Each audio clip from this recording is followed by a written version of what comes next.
Europe 1, 8h58. La morale de l'info, Raphaël Antoven. Bonjour Raphaël. Bonjour Thomas. La séquence des boules puantes est ouverte. C'est avec ces mots-là que François Fillon a réagi aux accusations d'emploi fictif de son épouse Pénélope suite à l'article du Canard qu'il a par ailleurs jugé méprisant et misogyne. Et alors, vous qui décidément mettez votre nez partout, c'est la métaphore des boules puantes qui vous intéresse ce matin. Mais oui, qu'est-ce que c'est qu'une boule puante, Thomas? C'est un accessoire destiné à vous faire croire à la présence d'un œuf pourri alors qu'il n'y en a pas.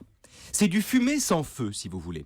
C'est l'odorama de la calomnie. Ça pue, mais c'est pas moi. Et comme j'ai rien fait qui pue, comme la pestilence n'est pas de mon fait, eh bien, le vrai sujet n'est pas ici l'emploi fictif ou non de mon épouse, mais l'abjecte manœuvre politico-journalistique destinée à m'abattre à 3 mois de la présidentielle via le Canard enchaîné, en montant en épingle une pratique hyper légale. Voilà ce qu'il y avait dans cette métaphore. Non, il n'y a pas que la manœuvre qui dénonce, il y a aussi la misogynie de l'article. Oui, mais enfin, écoutez, François Fillon parle de misogynie comme Ségolène Royal brandissait le sexisme, je veux dire, quand ça l'arrange.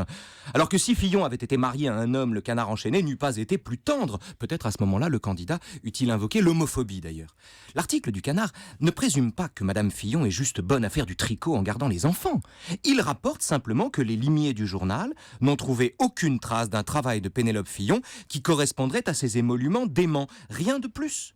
En fait, en pointant du doigt des officines et en fustigeant des méthodes journalistiques, François Fillon se conduit exactement comme celui qui, en cas d'odeur suspecte émanant d'un groupe, s'empresse de désigner le type qui est à côté de lui. Vous voulez dire que c'est une manœuvre dilatoire de ça par une façon de détourner l'attention du public? Non, je crois que c'est un problème d'odorat. Un problème d'odorat? Oui, comme dit Erasme, chacun vous m'avez fait aime... peur. Mais comme dit Erasme, chacun aime l'odeur de son fumier. Notre propre puanteur nous rassure, on la connaît. On s'en régale ou bien on ne la sent plus. Avec elle, à vue de nez, le monde est familier, alors que la puanteur d'autrui nous menace et nous rappelle à l'étrangeté du monde. Si nous avions bon nez, dit Montaigne, notre ordure devrait être pour nous plus puante que les autres parce qu'elle est nôtre. Mais ça, c'est trop demander à l'homme. Le parfum capiteux d'une voisine sera toujours plus désagréable que l'odeur de ses propres flatulences. Tout comme les méthodes misogynes des journalistes semblent plus fétides à François Fillon que ses propres turpitudes. Autrement dit, le problème de François Fillon, c'est qu'il ne sent pas ce que par ailleurs il admet avoir fait.